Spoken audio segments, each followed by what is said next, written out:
అందరికీ నమస్కారం. నా పేరు Anil Kumar Yadav Deshmukh. Welcome to our YouTube channel. ఈరోజు మనం మాట్లాడుకునే టాపిక్ ఏంటంటే రాజేష్ మహాసేన గురించి. ఆ టాపిక్లోకి వెళ్ళడానికంటే ముందుగా నాకు రాజేష్ మహాసేన గురించి మాట్లాడేటప్పుడు ఒక డైలాగ్ బాగా గుర్తొస్తుంది. అంటే ఈ మధ్య కాలంలో బాగా గుర్తొస్తుంది. తీన్మార్ సినిమాలో పవన్ కళ్యాణ్ గారు హీరోయిన్ వాళ్ళ బ్రదర్ని ఉద్దేశించి ఒక డైలాగ్ చెప్తాడు. అంటే అర్జున్ పాల్వాయ్ వాళ్ళ ఫాదర్కి చెప్తాడు అన్నమాట, హీరోయిన్ వాళ్ళ ఫాదర్కి, హీరోయిన్ వాళ్ళ అన్నయ్య గురించి. ఈయన్ని చెడిపోతే పూర్తిగా చెడిపోమని చెప్పండి, లేదా మంచిగా బతకమని చెప్పండి, అంతేగాని ఇలా మధ్యలో ఊగిసలాడుతూ మాత్రం జీవించకని చెప్పండి అంటాడు. ఈ డైలాగ్ ఇప్పుడు ఎందుకు చెప్తానంటే, రాజేష్ మహాసేన ఈయన బేసిక్గా నాకు ఈయన మీద అపారమైన గౌరవం ఉంటుంది. ఆయన గట్స్, ఆయన చేసిన ఫైటింగ్స్, ఆయన పోరాటాలు మామూలు విషయం కాదు. యాజ్ ఎ పర్సన్గా అతను ఒక ఉద్యమకారుడిగా, మరి ముఖ్యంగా అతను ఏ పేరైతే చెప్తాడో దానికి ఒక రిప్రజెంటేటివ్గా అద్భుతమైన పోరాటాలు, అద్భుతమైన రిజల్ట్స్ తోటి ఆయన మీద నాకు ఎప్పటికీ ఒక మంచి గౌరవం ఉంటుంది. అది పక్కన పెడితే టాపిక్ గురించే మాట్లాడాలి. ఇతను పవన్ కళ్యాణ్ గారి గురించి మాట్లాడేటప్పుడు ఒక్కోసారి ఆకాశానికి ఎత్తుతానంటాడు. అంటే ఆయనే చెప్పిండు కదా మొన్నటి వీడియోలో, ఏది మన పవన్ కళ్యాణ్ గారి గురించి మధ్యకాలంలో మాట్లాడిన విషయంలో, పవన్ కళ్యాణ్ గారి రాజకీయ చతురత అద్భుతం అని చెప్పి ఆ వీడియోలో అది మాట్లాడిన తర్వాత నిన్న మాట్లాడిండు. ఏదో రాజమౌళి ఎలివేషన్ వేసినట్టు ఉంటుంది పవన్ కళ్యాణ్కి రాజేష్ మహాసేన మాట్లాడితే అని చెప్పి మాట్లాడిండు. అట్లా రాజమౌళి లాగా ఎలివేషన్ వేస్తూ మళ్ళీ ఇటు పవన్ కళ్యాణ్ గారి రాజకీయ చతురత అద్భుతం అంటూ ఒక డైలాగ్ అయినా, అంటే ఒక వీడియో బయటనే వదలడం. అందులో మరి ముఖ్యంగా ఒక 5 టాపిక్లు తీసుకున్నాడు. ఇవి నేను ఇందులో రాసుకున్నా. నేనే హోమ్ అయితే, seize the ship, laddu issue, Tirumala sorry, JSP upper hand. ఇందులో ఫస్ట్ నేనే హోంమంత్రి అయితే, అంటే పవన్ కళ్యాణ్ గారిని ఆయన రాజకీయ చతురత అద్భుతం అని చెప్తూనే ఏ రకంగా అద్భుతం, ఏ రకంగా ఆయన నేను పొగిడిండి అనుకోవాలి. అంటే చూసేటోళ్ళు గొర్రెలా, లేకపోతే వినేవాళ్ళు గొర్రెలా, మరి లేకపోతే చెప్పేవాళ్ళు అంత తెలివైన వాళ్ళో నాకు అర్థం కాలేదు. ఇక్కడ పవన్ కళ్యాణ్ గారి తెలివి అద్భుతం అంటూనే నేనే హోమ్ అయితే అనే మాటను చెప్పి, అసలు ఆంధ్రప్రదేశ్లో జరుగుతున్న దాడులకు కానీ, ఆంధ్రప్రదేశ్లో జరుగుతున్న మానభంగాలకు కానీ, పవన్ కళ్యాణ్ గారికి కానీ, జనసేన పార్టీకి కానీ ఎలాంటి సంబంధం లేదన్న విధంగా ఆయన పబ్లిక్లో మాట్లాడతా, హోంమంత్రి అనిత గారు జాగ్రత్తగా ఉండండి, నేనే హోమ్ అయితే మాత్రం సిస్టమ్ మొత్తం మార్చేస్తా, ఇలాంటి తప్పులు జరగకుండా అని చెప్పి పబ్లిక్లో చెప్పిండు. ఇదే విషయం ఆయన ఒక నలుగురు మధ్యలో ఒక గదిలో కూర్చొని చెప్పొచ్చు. బట్ పవన్ కళ్యాణ్ గారి మీద, జనసేన పార్టీ మీద ఎలాంటి రిమార్క్ రాకుండా జాగ్రత్త తీసుకుంటూ టీడీపీని బ్లేమ్ చేసిండని చెప్పకనే చెప్పిండు. ఇది ఆయన పవన్ కళ్యాణ్ గారికి ఇచ్చే ఒక బాహుబలి ఎలివేషన్ అని చెప్పిండు కదా ఆయన. అది తర్వాత సీజ్ ద షిప్ అని చెప్పి పవన్ కళ్యాణ్ గారు చెప్పిన డైలాగు ఒక అతిపెద్ద సెన్సేషన్ అంట. అని చెప్తూనే కాకినాడ పోర్ట్లో అక్రమ బియ్యం తరలించినప్పుడు అక్కడ ఉన్న లోకల్ ఎమ్మెల్యే పోవాలి, లేకపోతే ఆ రాష్ట్ర ముఖ్యమంత్రి వెళ్ళాలి. కానీ డిప్యూటీ ముఖ్యమంత్రి షిప్లోకి పోయి అక్కడ ఎమ్మెల్యే తోటి ఎలాంటి సంబంధం లేకుండా డైరెక్ట్ సీజ్ ద షిప్ అని అతను చెప్పడం ఏదైతే ఉందో, అది కూడా ఆల్రెడీ కలెక్టర్ గారు సీజ్ చేసిన షిప్ని. అంటే ఇతను చాలా తెలివైన మనిషి రాజేష్ అన్న. కాకపోతే దొరికిపోయే మనిషి కూడా అనిపిస్తుంది నాకు అప్పుడప్పుడు. అయితే ఆయన ఆల్రెడీ పట్టుకున్న దాన్ని పవన్ కళ్యాణ్ గారు సీజ్ ద షిప్ అని చెప్పి అక్కడ చెప్పడం, అది ఆయన రాజకీయ చతురత అద్భుతం అన్నాడు. దాన్ని అద్భుతం అని చెప్పడం మీ చతురత అద్భుతం ఏమో మరి. తర్వాత తిరుమల మన లడ్డు ఇష్యూ గురించి, ఆ లడ్డులో కల్తీ జరిగిందని చెప్పి పవన్ కళ్యాణ్ గారు మాట్లాడి సనాతన బోర్డు అని చెప్పి అదేదో పెద్ద గుడిమెట్లు గడగడం, అది ఇంకేదో చేయడం, దేవతలకు అది చేయడం, ఎంటైర్ ద నేషన్కి అతను ఒక సనాతన బోర్డును ఏర్పాటు చేయాలని చెప్పి ఒక పిలుపునివ్వడం ద్వారా మొత్తం నేషనల్ మీడియా, ఇంటర్నేషనల్ మీడియా మొత్తం పవన్ కళ్యాణ్ చూసేలాగా చేసిండు. ఆయన అద్భుతమైన తెలివి అని చెప్పి అన్నాడు. పొగిడినట్ట తిట్టినట్ట నాకైతే అర్థం కాలేదు. చూసే వాళ్ళకి ఏమైనా అర్థమైతే చెప్పండి.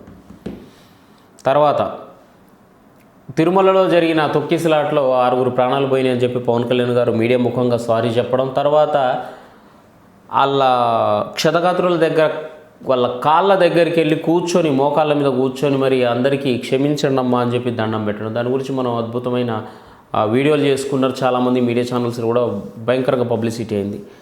ఎందుకంటే అది కావాలని పవన్ కళ్యాణ్ గారు ఆయన పబ్లిసిటీ కోసం, ఆయన హైలైట్ అవ్వడం కోసమే చేశాడు. జనాల్లోకి పోయి సారీ చెప్పిన తర్వాత కూడా మళ్ళీ అక్కడ టీటీడీ మెంబర్ అయినటువంటి ఎవరు మన ఆయన పేరేం పేరు టీవీ5కి సంబంధించిన ఆయన మరి ఎవరు, వాళ్ళందరినీ సారీ చెప్పమని పవన్ కళ్యాణ్ గారు చెప్పడం ఏదైతే ఉందో అది కరెక్ట్గా అనిపించలేదు నాకు. ఎందుకంటే ఒకవేళ ఆయన నిజంగా అధికారుల నుంచో లేకపోతే టీటీడీ మెంబర్ల నుంచో సారీ ఎక్స్పెక్ట్ చేస్తుంటే ఫోన్ కాల్లో చెప్పుంటే అయిపోయేది కదా. దాన్ని మీడియా సమక్షంలోకి పోయి చెప్పమనడం ఏదైతే ఉందో అది అతని రాజకీయ చతురతకి అదొక నిదర్శనం అని చెప్తా ఉన్నాడు. అంటే పబ్లిక్లో చెప్పకూడదు, ప్రైవేట్గా చెప్పాలి అన్నది అతనే. పబ్లిక్లో చెప్పడం వల్ల అతని రాజకీయ చతురత బయటపడింది అన్నది అతనే.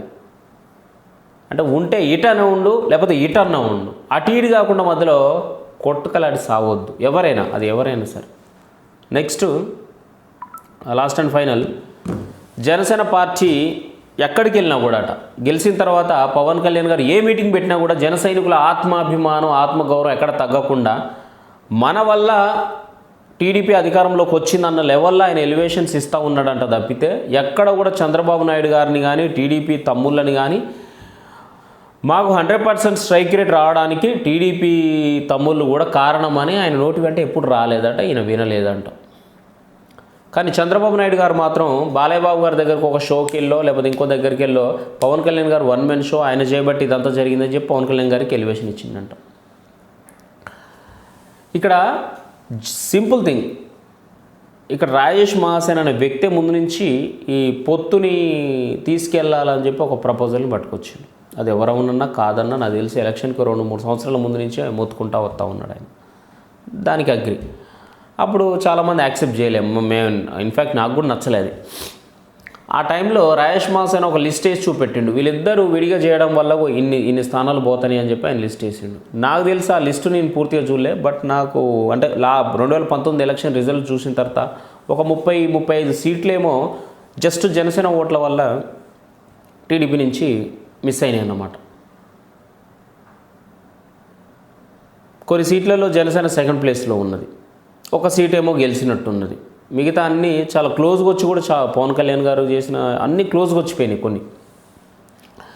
అంటే ఈజీగా అనుకుందాం, పవన్ కళ్యాణ్ గారు పొత్తు పెట్టుకోకపోతే సింపుల్గా ఒక 30-35 సీట్లు. ఎప్పుడు 2019లో పవన్ కళ్యాణ్ అనేవాడు టీడీపీకి బి టీమ్ అనే ఒక ఏమంటాం ఒక భయంకరమైన పబ్లిసిటీ జరిగే టైంలో, జగన్ రెడ్డి అనే ఒక గాలి వీచే టైంలో పవన్ కళ్యాణ్ గారు సింగిల్ పోటీ చేయడం వల్ల ఒక 35 సీట్లు టీడీపీకి రాకుండా పోయింది.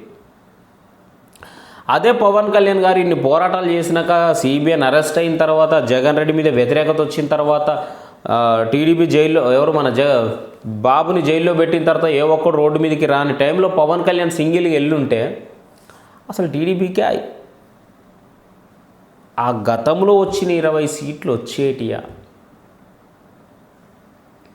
అని చెప్పి నేను కూడా అడగవచ్చు, అవకాశం ఉన్నది. కానీ నేను అడగను కదా. ఇప్పుడు రాజేష్ మహాసేన ఒక మాట ఏమంటాడు, పవన్ కళ్యాణ్ ఎవరు ఆయనని లోకేష్ గారిని డిప్యూటీ సీఎంని చేయాలంటే పవన్ కళ్యాణ్ గారిని సీఎంని చేయాలని చెప్పి ప్రపోజల్ పట్టుకొస్తా ఉన్నారు. వాస్తవానికి వాళ్ళ బలమెంతో జనసేన వాళ్ళకి తెలుసు, వాళ్ళు అలాంటి ప్రపోజల్ పెట్టరు. కేవలం ఇది వైసీపీ వాళ్ళు ఆడుతున్న డ్రామాలు. ఎందుకంటే టీడీపీకి కంప్లీట్ మెజారిటీ ఉన్నది. పొత్తుల నుంచి కూటమిలకి వెళ్ళి బయటకు వచ్చి కూడా 134 ఎమ్మెల్యేలతోటి వాళ్ళు సీఎంగా సింగిల్గా లోకేష్ గారిని చేసే అవకాశం ఉంది. అట్లా చేయొచ్చు కూడా. ఆ విషయం జనసేనలోకి తెలుసు, కానీ అందుకే సైలెంట్గా ఉన్నారని చెప్పి మాట్లాడుతూ ఉన్నాడు. ఏదో అంటారు చూసినావా, నువ్వే నిన్నటి వీడియోలో మొన్నటి వీడియోలో చెప్పినావు, ఓడ యువతలు ఉన్నప్పుడట ఏదో మల్లయ్య అని చెప్పి ఓడ అవతలకు పోయిన తర్వాత బోడి మల్లయ్య అని చెప్పి ఏదో అన్నారన్నావు కదా, అది బాగా వర్తిస్తుంది. Man of the tournament, man of the match అని చెప్పి చంద్రబాబు నాయుడే చెప్పిన తర్వాత అతను పోటీ చేయడం వల్ల టీడీపీకి ఎన్ని సీట్లు లాస్ అవుతాయి, పొత్తు పెట్టుకోకపోతే ఏం జరుగుతుంది, ఏ దారుణం జరగబోతుంది అని చెప్పి నువ్వే జగన్ రెడ్డికి ఎలివేషన్స్ వేసిన వీడియోలు మర్చిపోయి అన్నీ తగ్గి కనీసం ఒక 60-70 సీట్లు ఎందుకు తీసుకోలేదన్నా అని చెప్పి కాపుల కాంచి పవన్ కళ్యాణ్ గారి డైహార్డ్ ఫ్యాన్స్ నుంచి ప్రతి ఒక్కరు పేర్లు చెప్పాల్సిన పనుల ఎంతోమంది జనసేన పార్టీకి దూరమైన నిజాయితీ పరులు ఎంతమంది, పాటంశెట్టి సూర్య, నేను ఎన్నిసార్లు చెప్పాలి ఆయన పేరు నాకు అర్థం కాదు. ఎంతమంది సీట్లు కోల్పోయిళ్ళు. సందీప్ పంచకర్ల ఆయనకేం తక్కువ, భీమిలిలో గెలవడా సీట్ ఇస్తే? వాళ్ళందరికీ అన్యాయం కాదా జరిగింది? కందులు దుర్గేష్ గారు ఎక్కడి నుంచి, రాజమండ్రి నుంచి వదిలిపెట్టుకొని నిడదవోలుకు వచ్చి పోటీ చేయాలన్నా? నిడదవోళ్ళ జనసేన అభ్యర్థులు లేరా మాకు? తణుకులో గెలిచే క్యాండిడేట్ కదా పవన్ కళ్యాణ్ గారు, మాటే లేదా తణుకులా? నీకు 100% సీట్ ఇస్తా అని చెప్పి పవన్ కళ్యాణ్ గారు రాష్ట్రం కోసం తగ్గలేదా? అలాంటి ఆయనకి ఎలివేషన్స్ ఇస్తే తప్పేంది బాబు గారు? నీకు వచ్చిన నష్టం ఏంది? త్యాగాలు చేసి నష్టపోయింది పార్టీలోంచి నిజాయితీ పరులైన నాయకులకు కూడా సీట్లు దొరకకుండా పోయినాయి. పవన్ కళ్యాణ్ గారికి ఎలివేషన్స్ వేయకపోతే ఎవరికి ఏమంటారు? 150 సీట్లు తీసుకున్న సిబిఎన్ గారికి ఏమంటారా? 21 సీట్లు తీసుకున్న పవన్ కళ్యాణ్ గారికి ఏమన్నా? ఎవరి కమ్యూనిటీ బలం ఎంత, ఎవరికి ఏమంటారు జీరో క్రిమినల్ కేసెస్, ఎవరి మీద అవినీతి మచ్చ లేకుంటున్నారు, అలాంటి వాడు తగ్గి తగ్గి తగ్గి తగ్గి తగ్గి వచ్చినప్పుడు ఎలివేషన్స్ వేయాలా? ఎందుకు వేయాలా? ఎవరి కోసం వేయాలా? మీకోసమే వేయాలా? మోడీ కూడా వేసిండు కదా, మోడీ గారు కూడా ఏ పవన్ ఆంది ఏ అని చెప్పేది వేసిండు కదా హిందీలా, మనకి హిందీ రాదు కానీ వేసిండు. మోడీ పిఎం వేసిండు, సీఎం అయితే తప్పే ఉందబ్బా. దానికి ఎందుకంత గింజుకొని ఏదో మాకేలే అని చెప్పి. నేనేమంటానంటే నాకు ఇప్పటికీ రాజేష్ మాసేన మీద కోపం లేదు. ఆయన యాజ్ ఎ పర్సన్గా ఆయన ఓకే, కానీ ఈ కంటెంట్ ఏదో అల్లు అర్జున్ చెప్పిండు కదా, నాకు పర్సన్గా కాదు, ఈ సబ్జెక్ట్ ఉంది కదా, ఈ సబ్జెక్ట్లో ఉంటే అటైనా ఉండు లేకపోతే ఇటైనా ఉండు. నేను ఆ రేంజ్లో ఎలివేషన్ ఎత్తా పవన్ కళ్యాణ్కి ఎత్తా అని చెప్పి మళ్ళీ నువ్వు తగ్గించుతా ఎందుకు? మరి అది వేస్ట్. అర్థం చేసుకోండి. Thank you. జై హింద్.